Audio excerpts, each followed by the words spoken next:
All right, my good friends, this is Mr. Davis, and we're going to start off today with a little bit of John Green. Haven't seen him in a while, and he's going to talk to us about World War II. So we'll get started here.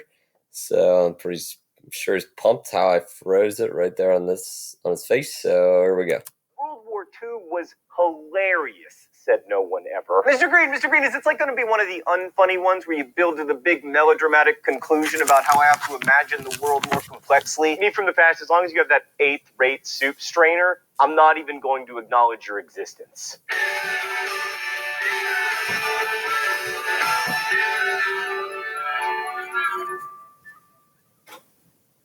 Right, so you've probably heard a lot about World War II from movies and books, the History Channel before it decided that swamp people were history, the incessant droning of your grandparents, etc. We're not going to try to give you a detailed synopsis of the war today. Instead, we're going to try to give a bit of perspective on how the most destructive war in human history happened and why it still matters globally. So one of the reasons history classes tend to be really into wars is that they're easy to put on tests. They start on one day and they end on another day, and they're caused by social, political, and economic conditions that can be examined in a multiple choice kind of manner, except not really. Like, when did World War II start? In September 1939, when the Nazis invaded Poland? I'd say no. It actually started when Japan invaded Manchuria in 1931, or at the very latest, when the Japanese invaded China in 1937, because they didn't stop fighting until 1945. Then again, you could also argue 1933, when Hitler took power, or 1941, when America started fighting. It's complicated. But anyway, in China, the fighting was very brutal, as exemplified by the infamous rape of Nanking, which featured the slaughter of hundreds of thousands of Chinese people, and is still so controversial today that, one, it affects relations between Japan and China, and two, even though I have not described it in detail, you can rest assured that there will be angry comments about my use of the word slaughter. But the World War II we know the most about from movies and TV is primarily the war in the European theater, the one that Adolf Hitler started. Hitler is the rare individual who really did make history. Specifically, he made it worse. And if he hadn't existed, it's very unlikely that World War II would have ever happened. But he did exist. And after coming to power in 1933 with the standard revolutionary promises to return the homeland to its former glory, infused with quite a bit of paranoia and anti-Semitism, Germany saw rapid remilitarization and eventually, inevitably, war. In the beginning, it was characterized by a new style of combat made possible by the mechanized technology of tanks, airplanes, and especially trucks. This was the Blitzkrieg, a devastating tactic combining quick movement of troops, tanks, and massive use of air power to support infantry movements. And in the very early years of the war, it was extremely effective. The Nazis were able to roll over Poland, Norway, Denmark, the Netherlands, and then all of France, all within about 9 months between the fall of 1939 and the summer of 1940. So after knocking out most of Central Europe, the Nazis set their sights on Great Britain, but they didn't invade the island, choosing instead to attack it with massive airstrikes. I mean, you look at this poster and think, man, the Queen wants me to finish my term paper, so I can do it. But when this poster was first produced in 1939, it was to quell terror in the face of bombardment. The Battle of Britain was a duel between the Royal Air Force and the Luftwaffe, and while the RAF denied the Nazis total control of British airspace, the Nazis were still able to bomb Great Britain over and over again in what's known as the Blitz. Stan, no jokes this time. Yes, the Blitz. Meanwhile, Europeans were also fighting each other in North Africa. The Desert Campaign started in 1940 and lasted through 1942. This is where British General Monty Montgomery outfoxed Irwin the Desert Fox Rommel. It's also the place where Americans first fought Nazis in large numbers, but most importantly, it's where Indiana Jones discovered the Ark of the Covenant. Okay, let's go to the thought bubble. 1941 was a big year for World War II. First, the Nazis invaded Russia, breaking a non-aggression pact that the two powers had signed in 1939. This hugely escalated the war and also made allies of the most powerful capitalist countries and the most powerful communist one an alliance that would stand the test of time and never end until like 3 seconds after the defeat of the Nazis. The Nazi invasion of Russia opened the war up on the so-called Eastern Front, although if you were Russian, it was the Western Front, and it led to millions of deaths, mostly Russian. Also, 1941 saw a day that would live in infamy when the Japanese bombed Pearl Harbor, hoping that such an audacious attack would frighten the United States into staying neutral, which was a pretty stupid gamble because, one, the U.S. was already giving massive aid to the Allies and was hardly neutral, and two, the United States is not exactly famed for its pacifism or political neutrality. 1941 also saw Japan invading much of Southeast Asia, which made Australia and New Zealand understandably nervous. As part of the British Commonwealth, they were already involved in the war, but now they could fight the Japanese closer to home. And shut up about how I never talk about you Australians, I just gave you 1.5 sentences. But by the time the Americans and Australians started fighting the Japanese, it was already a world war. Sometimes this meant fighting or starving or being bombed. Other times it meant production for the war. You don't think of Argentina as being a World War II powerhouse, for instance, but they were vital to the Allies, supplying 40% of British meat during World War II. Thanks, Thought Bubble. So not to sound jingoistic, but the entry of the US into the war really did change everything, although I doubt the Nazis could have taken Russia regardless. No one conquers Russia in the wintertime, unless you are, wait for it, the Mongols.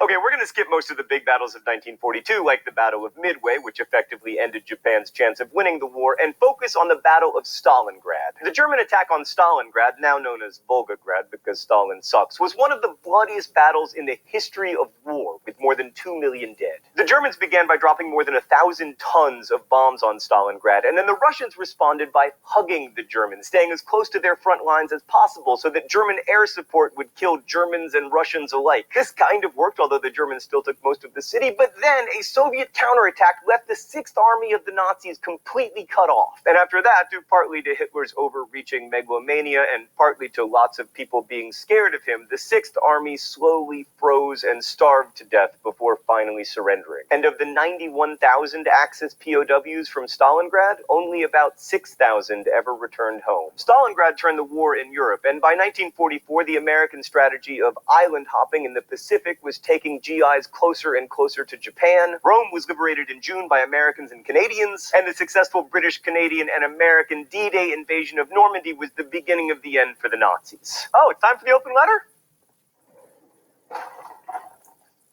An open letter to Canada. But first, let's see what's in the secret compartment today. Oh, it's Canadian mittens. I want to thank the Canadian Crash Course fans who sent us these mittens. Canadians are just so nice, Stan. Like, all we ever do on this show is make fun of them, and they're just like, it's so kind of you to mention us. Here's some mittens. Dear Canada, we're not always nice to you here on Crash Course, but you are awesome. I'm pointing, but you can't tell because I'm wearing mittens. 45,000 Canadians died fighting for the Allies in World War II, which means that per capita, Canada lost more people than the United States. You fought with the Royal Air Force to defend Great Britain from the beginning of the war, and you were there on D-Day successfully invading Juno Beach, and as many of you have pointed out in comments, you defeated the United States in the War of 1812, meaning that arguably, Canada, you are the greater military power. Plus, you have lumberjacks and excellent beer and hockey and universal healthcare and Justin Bieber. I'm jealous. That's what it is. I'm jealous.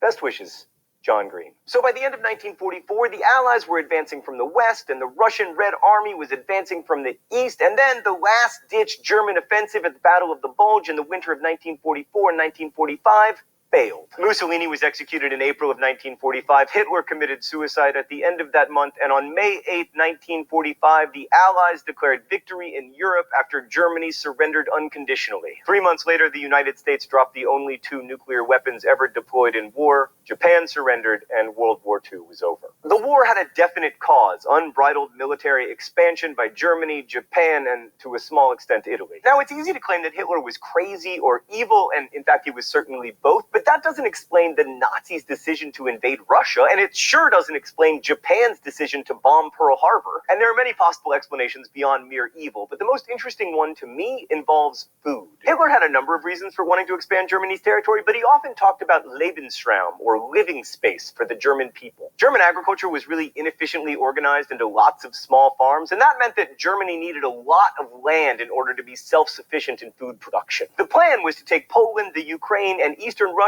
and then resettle that land with lots of Germans so that it could feed German people. This was called the Hunger Plan because the plan called for 20 million people to starve to death. Many would be the Poles, Ukrainians, and Russians who'd previously lived on the land. The rest would be Europe's Jews, who would be worked to death. 6 million Jews were killed by the Nazis, many by starvation, but many through a chillingly planned effort of extermination in death camps. camps. These death camps can be distinguished from concentration camps or labor camps in that their primary purpose was extermination of Jews, Roma people, communists, homosexuals, disabled people, and others that the Nazis deemed unfit. Some historians believe that the Nazis opened the death camps because the Jews weren't dying as fast as the hunger plan had intended. This was a sickening plan, but it made a kind of demented sense. Rather than becoming more involved in global trade as the British had, the Germans would feed themselves by taking land and killing the people who'd previously lived there. Similarly, Japan at the beginning of the war was suffering from an acute fear of food shortage because its agricultural sector was having trouble keeping up with population growth. And the Japanese too sought to expand their agricultural holdings by, for instance, resettling farmers in Korea. So while it's tempting to say that World War II was about the Allies fighting for democratic ideals against the totalitarian militaristic imperialism of the fascist Axis powers, it just doesn't hold up to scrutiny. For instance, a hugely important Allied power, Stalin's Soviet Union, was like the least democratic place ever. Dan just said that was hyperbole, but it's not. Stalin's Soviet Union is tied with all of the other completely undemocratic countries for last place on the democracy scale. It's a big community there at last place, but they're definitely in there somewhere. And by far the biggest imperialists of the war were the British. They couldn't have fed or clothed themselves or resisted the Nazis without their colonies and commonwealth. So why is World War II so important? Well, first, it proved the old Roman adage, homo homini lupus. Man is a wolf to man. This is seen most clearly in the Holocaust, but all the statistics are staggering. More than 1 million Indian British subjects died, mainly due to famine that could have been avoided if the British had redistributed food, and their failure to do so helped convince Indians that the so-called superior civilization of the British was a sham. More than 1 million Vietnamese died, mainly due to famine. 418,000 Americans, more than 1 million non-combatants in both Germany and Japan, and 20 million people in the Soviet Union, most of them civilians. These civilians were targeted because they helped sustain the war, mostly through industrial and agricultural production. In a total war, when a nation is at war, not just its army, there's no such thing as a non-military target. From the firebombing of Dresden to Tokyo to Hiroshima, the line between soldier and civilian blurred. And then, of course, there is the Holocaust, which horrifies us because the elements of Western progress, record-keeping, industrial production, technology, were used to slaughter millions. World War II saw modern industrial nations, which represented the best of the Enlightenment and the scientific revolution, descend into once unimaginable cruelty. And what makes World War II such a historical watershed is that in its wake, all of us, in the West or otherwise, were forced to question whether Western dominance of this planet could or should be considered progress. Thanks for watching. I'll see you next week. Crash courses. Alright, so there is crash course info. Like I said, hadn't gone to see John Green in a while, so we will pick it up here with our notes. We're about slide 20 of this slideshow here, so I will get to where we're at in just a second. So we were talking about World War I. Again, fast track, 2 weeks of school left. This is pretty crazy times we are living in right now. So I am going to pick it up on this slide here. One thing that Hitler had done since he had taken over is he started really aggressively going after the Jews. And this was even before like the concentration camps and the Holocaust got started. And one of the things he had passed was called the Nuremberg Laws. Nuremberg laws defined anyone who was considered a Jew, even if you had one Jewish grandparent, which is kind of a little bit controversial because some people say that there's a theory that some of Hitler's grandparents were Jewish. But even if you have one Jewish grandparent, you were then considered a Jew. They stripped all the Jews of their rights. They prohibited marriages between Jews and non-Jews because they didn't want to have any Jews procreate outside of their group, so to speak. And obviously his ultimate goal was to wipe the Jews off of the face of the earth, basically. And Jews were also required to wear this yellow Star of David down here. And this is a Jew in Germany wearing this armband as a yellow Star of David. And that would signify to the rest of the Germans, because these Jews are German, and signaling to their own countrymen and women that they are Jewish and they should be feared and they should be discriminated against, etc. And here is children all wearing a Star of David on their outfit there. So that is kind of his persecution leading up to the war, not even once the war gets started. So we'll get to that. I just wanted to show you that. We didn't get to that last lecture. All right, so this is one of the famous cartoons, Germany Shall Never Be Encircled, as Adolf Hitler trying to grab a hold of the world. Excuse me here. All right, so 1930s, both Germany and Japan were invading their neighbors. Remember, Japan at first was an ally in World War One, but they were kind of discriminated against because they were the odd man out at the Treaty of Versailles after World War One. They didn't look like the rest of the Europeans or the Americans, and they didn't talk English, so they did not speak English. So they didn't really get any good benefits from World War One. So Japan and Germany were natural allies, easy for them to team up with one another. So Japan, while Germany was trying to hold down Europe, Japan was accomplishing two things for the Germans. One, it is very good. Their military is very good. So they're taking care of business in the Pacific. And another thing is now the United States is going to get into this war very early, 1941, towards the end of 1941. But they will take America's attention away. So the United States will, this war, be fighting a war on two fronts as well. They're going to be fighting a war in the Pacific. They're going to be fighting a war in Europe. So that was what was successful for this marriage between Germany and Japan. And we will talk about the Japanese battle tactics, but they were ruthless on the battlefield. They violated a lot of rules of warfare, especially when it comes to POWs and how they treated prisoners of war. The Japanese, there's often said that the term for surrender is not in their language. And so they looked down on prisoners of war like they were lower than dirt. So that they treated them as such in their POW camps. And it was unbelievably harsh how they treated American prisoners of war as well as other countries' prisoners of war. All right. So that was Japan. That's what's going on in the Pacific. Why is Germany going to expand? So why is the swastika here, Germany? Why do they feel like they need to expand? So Hitler believed that they needed enough land to support this great population. And in between the Soviet Union and Germany is this territory, very similar to kind of how the Netherlands was marched through in World War One. Poland is a next door neighbor, this time to their east, low-lying country, and they just marched right into Poland, and they just annihilate Poland when they march there. It says once it was conquered, it would be resettled by German peasants. Soviets would be used for slave labor, and I kind of got a little bit ahead of myself, but Germany and the Soviet Union actually have a non-aggression pact with one another. And basically what that meant is that if you don't attack me, I won't attack you. And if somebody attacks me, stay out of it. And if somebody attacks you, we'll stay out of it. So they have this pact, but just like every deal that a psychopath makes, they oftentimes will not honor their word. And Hitler had a lot of deals where he make certain agreements with leaders, and then he knows that once that deal doesn't benefit me anymore, I'm going to violate it.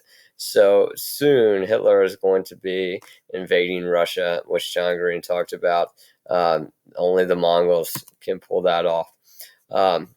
And this says so much for demilitarization. Hitler announced that they would be creating a new air force. In March 1935, he begins a military draft. The army increases from 100,000 to 550,000. And a big thing in the Treaty of Versailles is that Germany cannot get militarized again. We cannot, basically there's you can have a small troops that can defend your own country from an invasion, but you can't be an offensive army nation, building up your military. Excuse me, my good friends. Got the yawns there. But they said a clear violation of the Treaty of Versailles if they start building up their military. But other nations in 1935 are not anxious to stand up to Hitler because standing up to Hitler would cause World War II, and that's not what anybody wants to happen. So, this is one of the most famous pictures of all time. This is Adolf Hitler. He is shaking hands with a guy named Neville Chamberlain, and he was the leader of the United Kingdom, which is Great Britain, and he's their prime minister. He goes to the Munich conference, and he talks to Hitler, and he addresses some of the things that the rest of the world doesn't like that they're seeing out of Germany. The Nuremberg laws, they're seeing the military get built up. They're seeing, their new air force being created, and they're saying, well, what's going on here? And Hitler at this conference makes all these agreements saying, no, we're not going to do anything.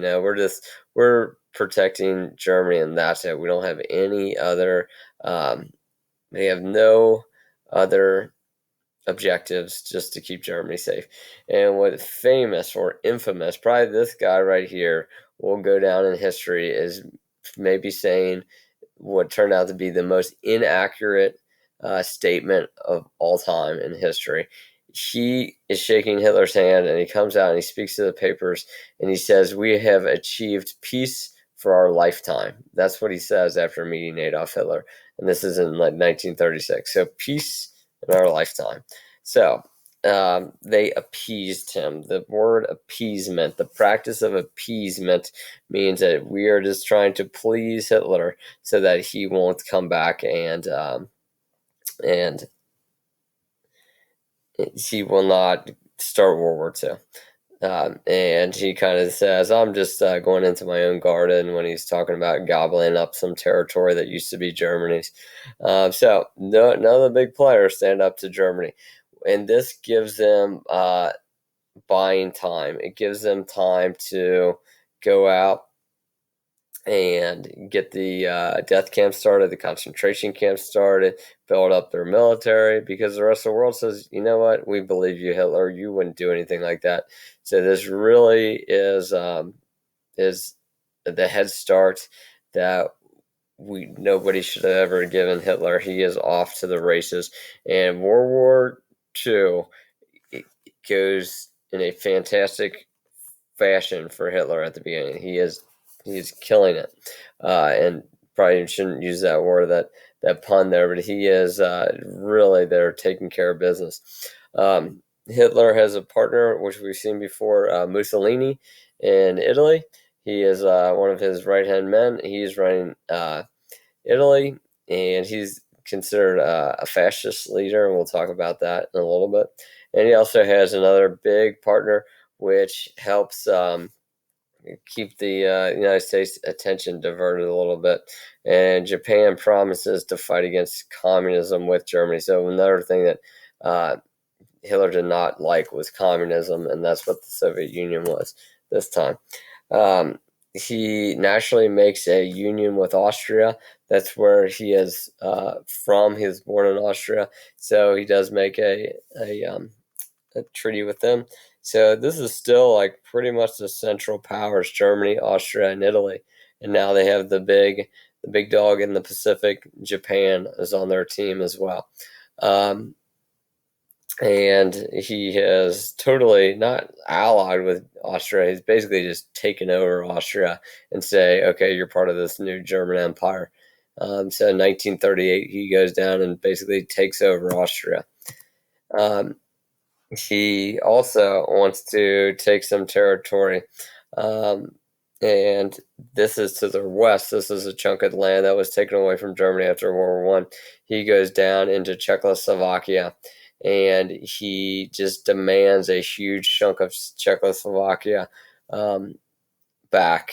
And it's kind of, you can see similarities we talked about in government or geography a little bit on how Vladimir Putin just went into Ukraine and took a piece of territory back because the people there speak Russian and they like Russia. So he just said, we're freeing these people. So Hitler goes down to Czechoslovakia and he just takes this big chunk of Czechoslovakia back. And he's basically now he's being a little bit not so nice of a guy. He's saying, okay, now people are realizing, whoa, who do we make this deal with? Because this guy is turning out to be a real monster. And this is what I was talking about before, the Munich conference, so we won't talk about that too much here, but this is Neville Chamberlain is right here. And this is Mussolini, this is Hitler, I believe this is the French leader at the time, and he's a famous guy because Britain is the kind of the first really big opponent of Hitler, you would say, and he makes that crazy statement that we've had peace for our lifetime. So he's conquering Czechoslovakia, and his big one that he is going to soon invade Poland. And then finally, the Western states realized that they had made a deal with the devil, and his promises that he was going to keep the world safe and he would never attack anyone. He was only worried about Germany. They realized that they had made the ultimate gamble and they ultimately failed. When they hear that Germany is planning on invading Poland, they offer to support the Poles. They also, this is what's interesting about World War II, is that World War II, we see a communist nation in the Soviet Union now be a teammate with the United States and with Great Britain. So this is a strange bedfellows where really after, like prior to this and after this, the United States has never been a great ally with Russia or the Soviet Union. But here we are because we have a common monster that we need to defeat. And what I talked about before is prior to the start of World War II, Hitler actually had a non-aggression pact with Stalin, which I told you about before. And it's pretty simple. It's a self-explanatory term, the Nazi-Soviet Non-Aggression Act. It's kind of like, okay, we're not friends, but you're a big bully. I'm a big bully. If you see me getting in a fight, you better not jump in. And if I see you getting in a fight, I'm not jumping in either. I'll just let you handle your business, etc. So these two monsters have a deal. This guy was a monster, and he also kills millions and millions of people in Russia. But unfortunately, with that was the decision the Allies were left with, and they had to decide, you know what, if we don't take Stalin into our side, what would the world look like with a team of Stalin and Hitler trying to take over the world? That was just too impossible to think of. All right, and then this is where we will stop. Germany invades Poland. He shocks the world when he announces this non-aggression pact. Germany and Great Britain felt like they actually had a deal with Stalin. And they're going to attack Poland September 1st, 1939. 2 days later, France and Great Britain declare war. This is, and again, the United States is late to the party, so to speak. The United States does not come into the end of 1941. December 7th, 1941 is when Pearl Harbor got attacked, and that is when the United States come in. And this is the Nazi soldiers marching into Poland, and they do it in devastating fashion. In the very beginning of the war, Hitler is taking care of business. And we will stop there, and I will get this set up for you on Ed Puzzle. Take care.